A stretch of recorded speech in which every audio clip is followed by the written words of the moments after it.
साथियों, आज के वीडियो में मैं आपको ओल्ड पेंशन स्कीम से जो कवर्ड साथी हैं, जब वो रिटायर होते हैं तो उनको कितनी पेंशन मिलती है, और यदि सेवा काल के दौरान जो सर्विस पीरियड ऑन सर्विस उनकी डेथ हो जाए तो उनकी फैमिली को किस प्रकार से पेंशन का निर्धारण किया जाता है, या फिर रिटायरमेंट के पश्चात उनकी डेथ हो जाए तो वो किस प्रकार से उनकी पेंशन का फैमिली पेंशन का निर्धारण किया जाएगा, ये पूरी डिटेल बताएंगे। और क्या वास्तव में ही जो यूपीएस में अब कुछ अमेंडमेंट किए गए हैं, सुधार किए गए हैं, जैसे कि ओल्ड पेंशन स्कीम और एनपीएस की भांति अब इसमें भी ग्रेजुइटी का प्रोविज़न कर दिया गया है। तो क्या यूपीएस अब बेनिफिशियरी है या फिर अभी भी old pension scheme new pension scheme और यूनिफाइड पेंशन स्कीम से बेहतर है, और इसीलिए कर्मचारी संगठन बार बार इसके रिस्टोर की मांग करते आ रहे हैं। तो इस वीडियो में हम समझते हैं कि ओल्ड पेंशन स्कीम से कवर्ड जितने भी साथी हैं, जब वो रिटायर होंगे तो उनकी पेंशन का कैसे निर्धारण किया जाएगा, उनकी फैमिली पेंशन का कैसे निर्धारण किया जाएगा, तो उम्र के बढ़ने के साथ साथ उनकी पेंशन का कितना परसेंटेज बढ़ता भी रहता है, ये भी एक बहुत बड़ा बेनिफिट है ओल्ड पेंशन स्कीम में जो कवर्ड साथी हैं। तो आज के वीडियो में हम ओल्ड पेंशन स्कीम के बारे में पूरी डिटेल देने वाले हैं कि किस प्रकार से इनकी पेंशन का निर्धारण होता है। तो कृपया वीडियो में आप अंत तक अवश्य बने रहें, और यदि आपको ये वीडियो पसंद आए तो वीडियो को लाइक एवं शेयर अवश्य कीजिएगा, और शिक्षा विभाग से संबंधित हमारे इस महत्वपूर्ण चैनल को सब्सक्राइब करके अवश्य रखिएगा। तो चलिए जानने का प्रयास करते हैं कि ओल्ड पेंशन स्कीम में क्या क्या प्रोविज़न है। जब कोई व्यक्ति अपने जो सर्विस पीरियड में 10 वर्षों की क्वालिफाइंग सर्विस, जो ओल्ड पेंशन स्कीम का रूल कहता है कि आपकी कम से कम 10 साल की जो कंटिन्यूअस सेवा होनी चाहिए, और इस बीच में आपको कोई भी जो आपका डिपार्टमेंट है उसके द्वारा पनिशमेंट नहीं मिलनी चाहिए, तो उस कंडीशन में आप फुल पेंशन के हकदार बन जाते हैं। फुल पेंशन का मतलब होता है कि 10 वर्ष की सेवा के बाद आप जब भी रिटायर हो रहे हैं, या आप जब आपको सर्विस से या तो किन्हीं कारणों से सीआरएस दिया जा रहा है, कंपलसरी रिटायरमेंट, तो आपकी जितनी भी बेसिक बन रही होगी रिटायरमेंट के समय, उसका 50% आपका बेसिक बन जाएगा पेंशन के रूप में। लेकिन जो वीआरएस है, स्वैच्छिक सेवानिवृत्ति, यदि आप वीआरएस लेते हैं तो उस कंडीशन में इसको 20 वर्ष रखा गया है कि 20 वर्षों की जब आप सर्विस कर लेंगे, उसके बाद जब आप वीआरएस लेते हैं तो आपका जो अंतिम बेसिक होगा उसका 50% आपका पेंशन का बेसिक बन जाएगा। जबकि जो यूनिफाइड पेंशन स्कीम है उसमें जो एनपीएस से यूपीएस में स्विच करेंगे, उनके लिए भी यही नियम है कि 10 वर्ष की सेवा अगर उनकी है तभी वो यूपीएस में स्विच कर सकते हैं। और दूसरी कंडीशन जो वीआरएस की है वहाँ पर रखी गई है 25 साल अगर किसी ने कंटिन्यूअस सेवा की है और उसके बाद वो वीआरएस लेते हैं तो वो यूनिफाइड पेंशन स्कीम के दायरे में उनको पेंशन मिलेगी। लेकिन एक सबसे मेजर डिफरेंस इसमें ये है कि यहाँ पर ओल्ड पेंशन स्कीम में जैसे ही आप 20 साल की सेवा कर लेते हैं और आप वीआरएस ले लेते हैं, स्वैच्छिक सेवानिवृत्ति ले लेते हैं, तो आपकी पेंशन सेवानिवृत्ति के अगले बार से ही, अगले महीने से लागू हो जाएगी, वो मिलनी शुरू हो जाएगी।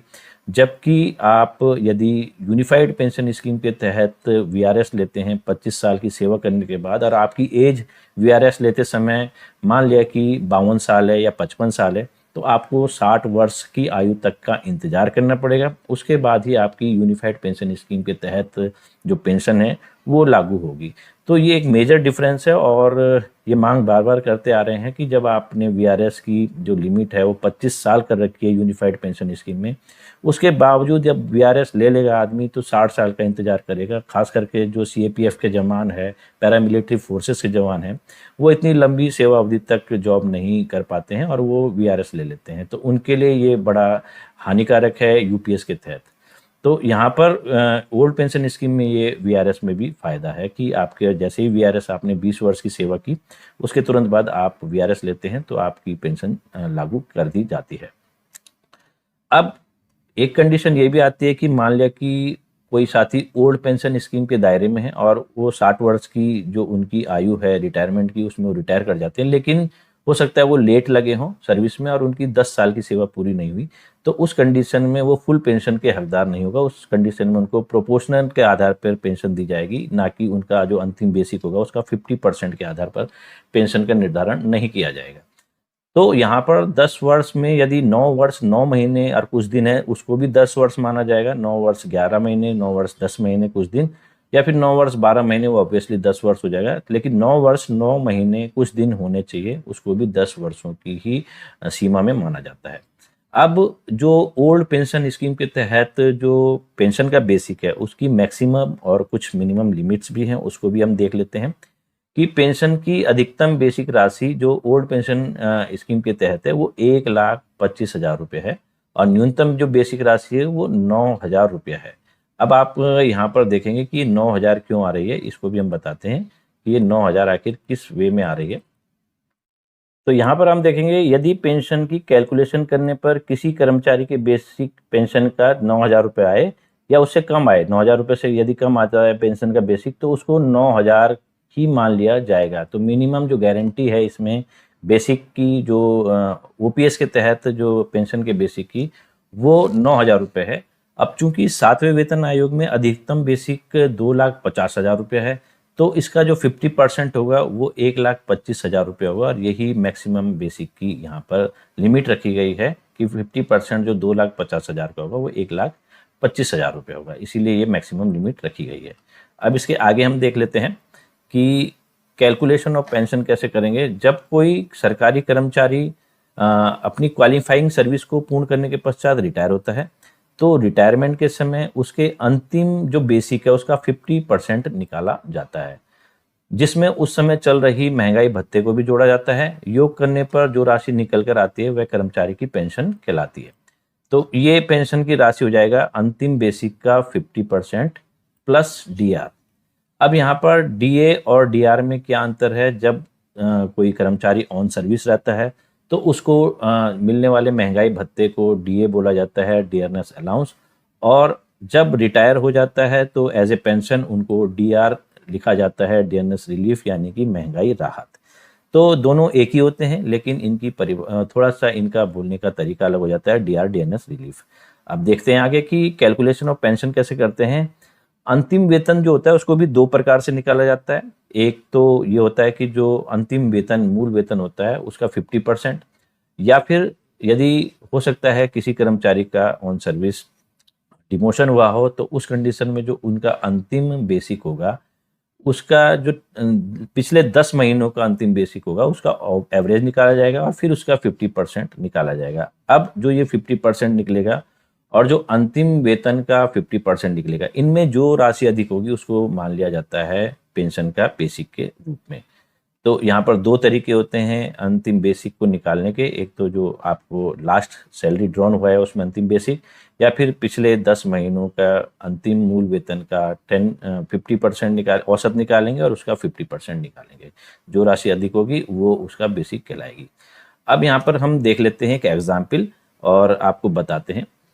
यहाँ पर आप देखेंगे माना कोई सरकारी कर्मचारी 31 वर्षों की सेवा करने के बाद रिटायर होता है, उनका सर्विस पीरियड 31 वर्ष है। माना रिटायरमेंट के समय उनका अंतिम बेसिक 70,000 रुपया है तथा जो डीए की दर चल रही है रिटायरमेंट के समय वो 55% चल रही है, 55%। तो कर्मचारी का अंतिम बेसिक का 50% यानी 70,000 रुपये का 50% पहले हम निकाल देंगे तो वो 35,000 रुपये आता है। ये इनकी पेंशन का बेसिक बन जाएगा। और जो डीए चल रहा है 55%, 55%, तो 55% निकाल देंगे 35,000 रुपये का, जो कि पेंशन का बेसिक बना है। तो ये 19,250 रुपये आएगा 55% ऑफ 35,000 रुपीज़ का। तो इस कंडीशन में कर्मचारी को मिलने वाली पेंशन जो बनेगी वो 35,000 जो मूल वेतन बना, इनका मूल बेसिक बना है इनका जो पेंशन का, साथ में जो डीआर या डीए लगा है 19,250। तो जब हम इनको ऐड करते हैं तो ये 54,250 रुपये आ जाता है। तो ये बन जाता है कर्मचारी का, जो रिटायर्ड कर्मचारी है उनका पेंशन का निर्धारण इस प्रकार से किया जाएगा। अब यहाँ पर हमने आपको बताया फैमिली पेंशन हो या पेंशन हो, उसमें एज के हिसाब से जो एक्स्ट्रा लाभ दिए जाते हैं, बेनिफिट दिए जाते हैं, ये देख सकते हैं कि 80 से 85 वर्ष के बीच यदि आयु हो गई पेंशनर की या फैमिली पेंशनर की, तो जो बेसिक है उसका 20% अतिरिक्त दिया जाता है। या मान लिया कि बेसिक 10,000 रुपया है तो 20% जुड़ के वो 12,000 रुपये बेसिक बन जाता है। इसी प्रकार से 85 वर्ष से 90 वर्ष की आयु के बीच में बेसिक 30% का और इजाफा हो जाएगा। 90 वर्ष से 95 वर्ष के बीच में बेसिक का 40% का इजाफा और हो जाएगा। 95 वर्ष से 100 वर्ष की आयु के बीच में 50% का इजाफा हो जाएगा। 100 वर्ष अगर हो गए हैं पेंशनर या फिर फैमिली पेंशनर को, तो उनका बेसिक का डबल हो जाएगा, ठीक है, 100% का मीनिंग डबल है। तो इसीलिए बार बार इसमें बहुत फ़ायदे हैं और इसीलिए बार बार ये मांगे उठ रही है कि ओल्ड पेंशन स्कीम को रिस्टोर किया जाए। इसमें एज के हिसाब से भी लाभ होते हैं और जो बेनिफिशियरी हमारे फैमिली मेंबर्स होते हैं वो हमारी दीर्घायु की कामना, जो पेंशनर होते हैं उनकी दीर्घायु की कामना एक कारण ये भी है कि इस वजह से कर सकते हैं, क्योंकि इस राशि के कारण कहीं न कहीं फैमिली को सपोर्ट अवश्य मिलता है। अब फैमिली पेंशन की भी बात कर लेते हैं कि फैमिली पेंशन किस कंडीशन में दी जाती है और इसके क्या-क्या रूल्स होते हैं। जब किसी सरकारी कर्मचारी की सर्विस में रहते हुए अथवा रिटायर होने के बाद, देखो 2 कंडीशन हो सकती है, एक तो ऑन सर्विस भी डेथ हो सकती है किसी कर्मचारी की, और एक जब वो रिटायर हो जाएँ और उसके बाद उनको पेंशन भी मिलने लगे और उसके बाद उनकी डेथ हो जाए, तो उस कंडीशन में फैमिली को फैमिली पेंशन दी जाती है। लेकिन इनकी कैलकुलेशंस थोड़ा अलग-अलग हो जाती है, तो उसके क्या-क्या रूल हैं, तो उसको हम देख लेते हैं। तो उन जब किसी सरकारी कर्मचारी की सर्विस में रहते हुए अथवा रिटायर होने के बाद डेथ हो जाए, तो उनकी नॉमिनी को फैमिली पेंशन दिए जाने का प्रावधान होता है। अब फैमिली पेंशन में 2 प्रकार के रेट होते हैं, higher rate of family pension और normal rate of family pension. अब ये higher rate of family pension क्या होता है, normal rate of family pension क्या होता है, इसके बारे में भी हम आपको बताते हैं आगे वीडियो में। देखिए, higher rate of family pension का अनाउंसमेंट जो सेंट्रल गवर्नमेंट ने किया है वो 1 अक्टूबर 2019 को किया है। इससे पहले higher rate of family pension का प्रोविज़न नहीं था। तो higher rate of family pension में जो यदि किसी कर्मचारी की डेथ हो जाती है ऑन सर्विस या आफ्टर सर्विस, जब रिटायरमेंट हो जाता है उसके बाद डेथ हो जाती है, तो 50% ऑफ लास्ट पे ड्रॉन और एवरेज ऑफ लास्ट 10 मंथ पे, ये आप देख सकते हैं। Which ever is greater is considered for family pension. इसमें भी वही नियम लागू हो रहा है, या तो जो अंतिम वेतन जो ड्रॉन किया है उन्होंने उसका 50% देख लेंगे, या फिर जो उनका अंतिम 10 महीनों का जो एवरेज है उसका 50% देखते हैं, जो अधिक आएगा उसको कंसिडर कर दिया जाएगा पेंशन के बेसिक के रूप में। अब यहाँ पर हम देख लेते हैं नॉर्मल रेट में क्या होता है। Normal rate of family pension में 30% ऑफ लास्ट पे ड्रॉन और एवरेज ऑफ लास्ट 10 मंथ पे। तो लेकिन इसमें कंडीशन ये भी है कि अगर लास्ट पे ड्रॉन का 30% 9,000 रुपये से कम आए तो उसको 9,000 रुपये के समान मान लिया जाता है, क्योंकि जो मिनिमम गारंटी है इसमें वो 9,000 रुपये की है बेसिक में। ओल्ड पेंशन स्कीम के तहत की मिनिमम 9,000 रुपये से बेसिक स्टार्ट होगा। तो यही कारण है कि इसमें अगर 30% ऑफ लास्ट पे ड्रॉन 9,000 रुपये से कम आए तो उसको 9,000 के इक्विवेलेंट मान लिया जाएगा। अब यहाँ पर हम देख लेते हैं सर्विस के दौरान। अब इसमें higher rate of family pension में भी 2 कंडीशन हो सकती है, एक तो ऑन सर्विस डेथ हो सकती है और एक आफ्टर सर्विस डेथ। तो ऑन सर्विस डेथ का पहले एग्जाम्पल देख लेते हैं कि यदि किसी सरकारी कर्मचारी की सर्विस के दौरान डेथ हो जाती है तो जो उनके नॉमिनी हैं उनको फैमिली पेंशन मिलेगी, वह higher rate of family pension के हिसाब से अगले 10 वर्षों तक मिलेगी। अगर उनकी ऑन सर्विस डेथ हो जाती है तो अगले 10 वर्षों तक जो उनकी फैमिली है, जो नॉमिनी है, उनको 10 वर्षों तक higher rate of family pension के हिसाब से पेंशन मिलेगी। यानी कि जिस तारीख को उनकी डेथ हुई है, जो कर्मचारी है ऑन सर्विस में रहते हुए, तो उस समय का जो अंतिम बेसिक रहा होगा उसका 50% की जो राशि आएगी वो फैमिली पेंशन का बेसिक बनेगा और वो अगले 10 वर्षों तक दिया जाएगा। और 10 वर्ष बाद जो बेसिक था उसका 30% नॉर्मल रेट के हिसाब से फिर पेंशन मिलने लगेगी। तो यहाँ पर ये प्रोविज़न किया गया है। और इसके बाद आगे देखते हैं हम, अगर रिटायरमेंट के बाद डेथ हो जाए, एक कंडीशन ये भी आ सकती है कि माना कर्मचारी रिटायर हो गए, उसके बाद उनकी डेथ हो जाती है, तो उस कंडीशन में जो कर्मचारी होता है जब उसकी एज 67 ईयर क्रॉस कर जाएगी, 67 ईयर्स की एज तक उनको higher rate of family pension के हिसाब से पेंशन मिलती रहेगी और उसके बाद उनको नॉर्मल रेट के हिसाब से पेंशन दी जाएगी। यहाँ पर आप देख सकते हैं यदि कोई रिटायर कर्मचारी जो, अब इसमें एक कंडीशन ये भी आ सकती है कि हो सकता है कोई कर्मचारी रिटायर हो गए हों और उनको पेंशन मिलती रही हो कई वर्षों तक, और जब 67 ईयर उन्होंने क्रॉस भी कर दिया उसके बाद उनकी डेथ होती है, तो उस कंडीशन में जब उनकी 67 ईयर के बाद डेथ होगी तो higher rate of family pension दिए जाने का कोई प्रोविज़न नहीं है। तब उनकी फैमिली को normal rate of family pension के हिसाब से पेंशन दी जाएगी। अब यहाँ पर आप देख सकते हैं higher rate of family pension का, यदि एक कंडीशन ये भी आ सकती है अगर कोई कर्मचारी है, उसे कोई स्पाउस ही नहीं है और ना उसे कोई बच्चे हैं। जब स्पाउस नहीं है तो ऑब्वियसली कोई बच्चे नहीं होंगे, हो सकता है कि लीगल रूप से, कानूनी रूप से उन्होंने गोद लिया हो, वो बात अलग है। लेकिन एक कंडीशन ये मान के चलते हैं कि ना उनका स्पाउस है ना बच्चे हैं, और उनके नॉमिनी केवल उनके माता या पिता है, या तो माता है या पिता है या दोनों है। तो उस स्थिति में कर्मचारी की मृत्यु के पश्चात उसके नॉमिनी को केवल normal rate of family pension की दर से पेंशन मिलेगी।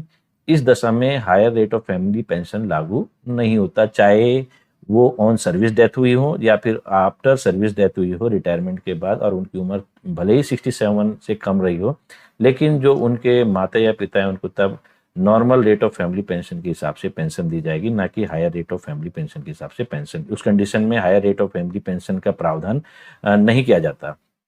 अब यहाँ पर एक एग्जाम्पल देखते हैं कि मान लिया कि सर्विस पीरियड के दौरान ही किसी की डेथ हो जाती है, किसी कर्मचारी की। मान लिया किसी सरकारी कर्मचारी की मृत्यु सरकारी सेवा के दौरान 31 अक्टूबर 2025 को हो जाती है। अभी ये हम एक काल्पनिक मान के चल रहे हैं डेट, ये अभी आई डेट नहीं है अभी, लेकिन फिर भी हम एक काल्पनिक रूप से मान के चल रहे हैं और आपको एग्जाम्पल के जरिए समझाने का प्रयास कर रहे हैं। मृत्यु के समय मान लिया कि उनका अंतिम मूल वेतन जो है 70,000 रुपये था। मृत्यु की दिनांक के ठीक अगले दिन यानी 1 नवंबर 2025, 31 अक्टूबर 2025 को उनकी डेथ हो गई ऑन सर्विस। तो 1 नवंबर 2025 से अगले 10 वर्षों तक यानी 31 अक्टूबर 2035 तक उनकी फैमिली को higher rate of family pension के हिसाब से पेंशन मिलेगी। और जब 10 साल पूरे हो जाएंगे तो 1 नवंबर 2035 से normal rate of family pension की दर से उनकी फैमिली को पेंशन दी जाती रहेगी।